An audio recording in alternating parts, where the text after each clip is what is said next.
स्वागत है आप सबका एमकॉम सेम 3 सीरीज के एक और नए वीडियो में। आज हम डिस्कस करेंगे corporate financial accounting and reporting का मॉड्यूल 1 का एक चैप्टर जिसका नाम है Ind AS 36। Indian accounting standard 36 के आधार पे जो टॉपिक कवर अप होता है उसका नाम है इम्पेयरमेंट ऑफ एसेट्स। तो चलिए सबसे पहले समझते हैं इम्पेयरमेंट किसे कहते हैं। देखिए यहाँ पे लिखा गया है it is the difference between carrying amount and recoverable amount. अब ये कैरिंग अमाउंट क्या है चलिए समझते हैं। Carrying amount is the difference between cost of an asset and it's depreciation. मतलब एक एसेट का जो कॉस्ट है उससे अगर हम उसका डेप्रिसिएशन को माइनस कर दें तो हमें कैरिंग अमाउंट मिलता है। तो इससे पता चल रहा है कैरिंग अमाउंट हम कह सकते हैं कि जो एक्चुअल करंट अमाउंट है एसेट का उसे हम कैरिंग अमाउंट कहेंगे। ये मार्केट प्राइस नहीं है। कैरिंग अमाउंट मतलब मैंने जो परचेज किया था, सपोज कीजिए एक एसेट मैंने परचेज किया था 50,000 रुपए से और 3 सालों में उसका डेप्रिसिएशन हुआ है 10,000 रुपए, तो उसका कैरिंग अमाउंट कितना है 40,000 रुपए, राइट। अब इस 40,000 का मार्केट वैल्यू हो सकता है कि 30,000 हो या फिर ऐसा भी हो सकता है 45,000 हो। मार्केट प्राइस अलग है और कैरिंग अमाउंट अलग है, राइट। हम कैरिंग अमाउंट को ऐसे एज्यूम करेंगे कि जो कॉस्ट है उससे अगर डेप्रिसिएशन माइनस कर दें तो हमारा निकल करके आता है कैरिंग अमाउंट। चलिए तो अब हम समझेंगे रिकवरेबल अमाउंट किसे कहते हैं। देखिए यहाँ पे लिखा गया है it is higher of the two. इन दोनों ऑप्शंस में जो हायर अमाउंट होगा उसे हम रिकवरेबल अमाउंट कहेंगे। पहला पॉइंट है fair value of the asset. अब यहाँ पे आ जाता है मार्केट प्राइस का रोल। फेयर वैल्यू किसे कहेंगे? फेयर वैल्यू कहा जाएगा market price of the asset minus selling expenses incurred on that asset. Suppose कीजिए जैसे अभी मैंने आपको एग्जांपल दिया था कि एसेट का हमारा जो कैरिंग अमाउंट है वो है 40,000। अब ये जो 40,000 कैरिंग अमाउंट है इसका हो सकता है मार्केट में वैल्यू हो 35,000। तो फेयर वैल्यू हम कैसे कैलकुलेट करेंगे? हम 35,000 से जो सेलिंग एक्सपेंसेस होगा उसको माइनस करेंगे और हमारा निकल करके आएगा fair value of the asset. और हमारा सेकेंड ऑप्शन है present value of net cash inflow. मतलब ये जो हमारा एसेट है इससे फ्यूचर में कितने कैश जनरेट हो रहे हैं उन कैश इनफ्लोज का प्रेजेंट वैल्यू निकालेंगे। अब ये फेयर वैल्यू और ये प्रेजेंट वैल्यू इन दोनों में जो हायर होगा उसे हम रिकवरेबल अमाउंट कहेंगे। तो इम्पेयरमेंट बेसिकली क्या हुआ? इम्पेयरमेंट हुआ हमारा जो कैरिंग अमाउंट है उससे अगर हम रिकवरेबल अमाउंट को माइनस कर दें तो हमारा इम्पेयरमेंट आएगा।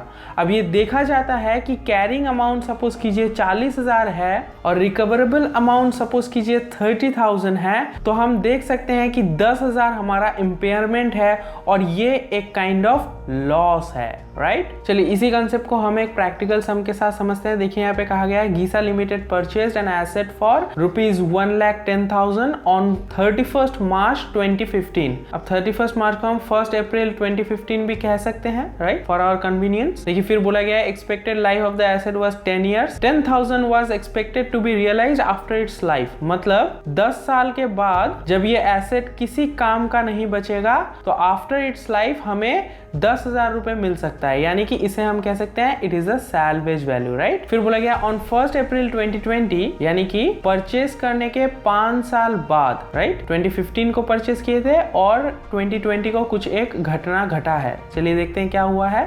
It was decided to test the impairment of the asset. अच्छा, बोला गया है कि इम्पेयरमेंट चेक करते हैं एसेट का कि इस एसेट का वैल्यू कितना डाउन हुआ है और हमें कितना लॉस आज के डेट पे इनकर करना पड़ रहा है। The company was expecting the following cash inflows to be generated by the asset in future time period. Okay, तो यहाँ पे देखिए 5 साल बाद इम्पेयरमेंट टेस्ट हो रहा है, राइट। और हमारे एसेट का लाइफ था 10 साल, यानी कि अगले 5 सालों तक ये एसेट कुछ ना कुछ कैश जनरेट करता, राइट। जो यहाँ पे दिया गया है फर्स्ट ईयर में 12,000, सेकेंड ईयर में 10,000, थर्ड ईयर में 10,000, फोर्थ ईयर में 8,000 और फिफ्थ ईयर में 10,000। ये कंपनी एक्सपेक्ट कर रही है कि अगले 5 सालों तक ये एसेट जो है ऐसे कैश इनफ्लोज जनरेट करेगा कंपनी के लिए। फिर देखिए बोला गया है you are required to compute the impairment of the asset assuming fair value of the asset to be 45,000। अच्छा, यहाँ पे जो है फेयर वैल्यू निकाल कर डायरेक्ट आपको दे दिया गया है। यहाँ पे आपको अलग से कैलकुलेट करने की जरूरत नहीं है। जो मैं आपको बता रहा था market value of the asset minus minus selling expenses, वैसा कुछ भी यहाँ पे दिया हुआ नहीं है, डायरेक्ट फेयर वैल्यू निकाल करके दिया हुआ है। तो ये बहुत ही आसान है आपके लिए इम्पेयरमेंट निकालना। फिर बोला गया the cost of capital is assume to be 10%। 10% को हम 0.10 भी कह सकते हैं फॉर आवर कन्वीनियंस। चलिए, तो इस सम को बहुत ही आसानी से 3 इजी स्टेप्स में इसको सॉल्व करेंगे। सबसे पहले हम कैलकुलेट करेंगे स्टेप नंबर 1 में carrying amount of the asset as on the date of test of impairment, मतलब जिस दिन टेस्ट हो रहा है उस दिन में हमारा कैरिंग अमाउंट कितना है एसेट का, ये फाइंड आउट करेंगे। तो फॉर्मूला आपको पता है कैरिंग अमाउंट का क्या था, cost of asset minus total depreciation. Total depreciation क्यों लिखा है मैंने, क्योंकि हमने परचेज किया था 2015 को और हम इसका इम्पेयरमेंट चेक कर रहे हैं 2020, तो यहाँ पे बेसिकली 5 इयर्स का डेप्रिसिएशन लगेगा, राइट। तो कॉस्ट ऑफ द एसेट कितना था 1,10,000, उससे हम माइनस करेंगे डेप्रिसिएशन और उसको फिर मल्टीप्लाई कर देंगे 5 इयर्स के साथ, तो हमारा टोटल डेप्रिसिएशन निकल के आएगा। अब डेप्रिसिएशन का फॉर्मूला क्या होता है वो भी मैं आपको बता देता हूँ, cost minus scrap divided by life, ये होता है डेप्रिसिएशन का फॉर्मूला। तो कॉस्ट देखिए 1,10,000, स्क्रैप वैल्यू था हमारा 10,000 divided bye 10 years of life, right. तो इसको सॉल्व करने पे आ रहा है 10,000, डेप्रिसिएशन निकल करके आ रहा है, तो उसको मल्टीप्लाई कर देंगे 5 के साथ, तो टोटल आ जाएगा 50,000 हमारा डेप्रिसिएशन, जो हम माइनस कर देंगे कॉस्ट ऑफ द एसेट से। तो हमारा कैरिंग अमाउंट आ रहा है 60,000। अब स्टेप 2 में हम कैलकुलेट करेंगे recoverable amount as on the date of test of impairment, right. और रिकवरेबल अमाउंट क्या होता है, हायर ऑफ द टू। हमारे पास जो फॉलोइंग पॉइंट्स है उसमें जो हायर होगा वही हमारा रिकवरेबल अमाउंट होगा। तो पहला पॉइंट है fair value of the asset, जो कि क्वेश्चन में आपको गिवन है 45,000। अगर ये चीज गिवन ना होती तो आपको क्या करना होता है, एक फॉर्मूला अप्लाई करना होता जो कि है market value of the asset minus selling expenses. इस फॉर्मूला के आधार पे आपको ये वैल्यू मिल जाता। सिंस हमें ये पॉइंट गिवन है तो कोई तकलीफ नहीं लेना। सेकंड पॉइंट है हमारा present value of net cash inflow. अब इसका मतलब है कि फ्यूचर वैल्यू को प्रेजेंट वैल्यू में कन्वर्ट करना, राइट। तो इसका फॉर्मूला है future value divided by 1 plus r to the power n। अब ये r क्या है, r is nothing but cost of capital, जो हमें क्वेश्चन में दिया गया है 10% यानी कि 0.10, और n क्या है, n इज द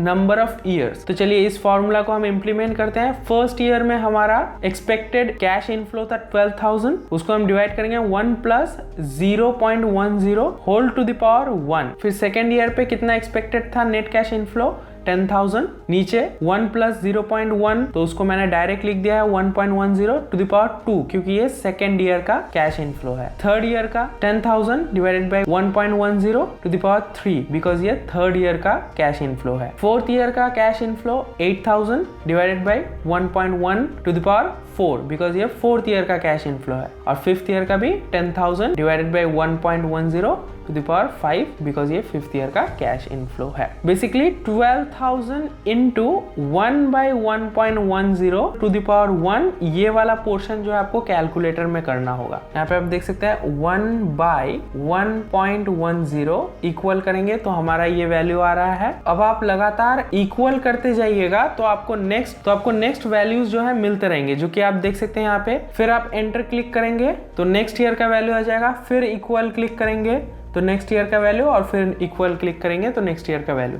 तो ऐसे करके आपको जो है वैल्यूज लिख लेने हैं और फिर बाद में आपको इसको मल्टीप्लाई कर देना है। तो यहाँ पे आप देख सकते हैं हमने सारे अमाउंट जो है कैलकुलेट कर लिए हैं और इन सबको ऐड करके हमारा आ रहा है 38,342। अब आप यहाँ पे ध्यान दीजिए, पहला ऑप्शन था 45,000 और सेकेंड ऑप्शन हमारा आया है 38,000 समथिंग। तो हमें बोला गया था हायर ऑफ द टू लेना है, तो इसमें हायर कौन सा है, इसमें हायर आ रहा है पॉइंट नंबर 1। तो यहाँ पे आपको नोट लिखना है, since higher of the two options is option number 1, hence the recoverable amount will be 45,000, यानी कि fair value of asset, right. And finally हम थर्ड स्टेप में कैलकुलेट करेंगे हमारा इम्पेयरमेंट लॉस। तो इम्पेयरमेंट लॉस का फॉर्मूला क्या है, बहुत ही simple, carrying amount minus recoverable amount. Carrying amount हमारा स्टेप 1 में निकला था 60,000 और रिकवरेबल अमाउंट हमारा स्टेप 2 में निकला 45,000। इन दोनों का डिफरेंस जो है वही है हमारा इम्पेयरमेंट लॉस। यहाँ पे आपको मैं एक बोनस टिप भी दे दूं, कभी कभी क्वेश्चन में पूछा जाता है what is the revised carrying amount. Revised carrying amount मतलब इम्पेयरमेंट लॉस निकालने के बाद अब हमारा कैरिंग अमाउंट कितना है एसेट का, राइट। तो उसका फॉर्मूला बहुत ही आसान है, जो आपका कैरिंग अमाउंट था उससे अगर आप माइनस कर दें जो आपका लॉस हुआ है तो आपका रिवाइज्ड कैरिंग अमाउंट आ जाएगा। तो 60,000 आपका कैरिंग अमाउंट था और उससे आपने अभी लॉस, उससे आप माइनस करेंगे जो अभी आपका लॉस हुआ है इम्पेयरमेंट लॉस, तो आपका रिवाइज्ड कैरिंग अमाउंट आ जाएगा 45,000। और सरप्राइजिंगली या कह सकते हैं कोइंसिडेंटली जो आपका रिकवरेबल अमाउंट है वही आपका रिवाइज्ड कैरिंग अमाउंट है। तो आपने देखा कितनी आसानी से आप 10 मार्क्स बुक कर सकते हैं अपने लिए फाइनल एग्जाम्स में। बस आपको थोड़ा सा प्रैक्टिस करना है और ये कंसेप्ट जो है ध्यान रखना है। ऐसे और भी कंसेप्ट हम लगातार इस चैनल पे डिस्कस करते रहते हैं। अगर आपने चैनल को सब्सक्राइब नहीं किया है तो जल्दी से सब्सक्राइब करके नोटिफिकेशन बेल हिट कर दीजिए। अगर वीडियो अच्छा लगे तो लाइक करके अपने दोस्तों के साथ शेयर कीजिए। और अगर आपने अभी तक हमारा सिलेबस वाला प्लेलिस्ट नहीं देखा है तो डिस्क्रिप्शन में प्लेलिस्ट का लिंक दिया हुआ है, जाकर जरूर चेकआउट कीजिए, क्योंकि उसी के बेसिस पे जो है हम सारे टॉपिक्स कवर अप करेंगे। साइमल्टेनियसली हम अदर सब्जेक्ट्स भी कवर अप कर रहे हैं, उनका भी प्लेलिस्ट का लिंक जो है डिस्क्रिप्शन में अवेलेबल है, जाकर जरूर चेकआउट कीजिए। और अगर कुछ डाउट होता है तो कमेंट सेक्शन में कमेंट करके पूछ सकते हैं। आज के लिए बस इतना ही, मिलते हैं अपकमिंग वीडियोस में, तब तक के लिए जय हिंद, वंदे मातरम।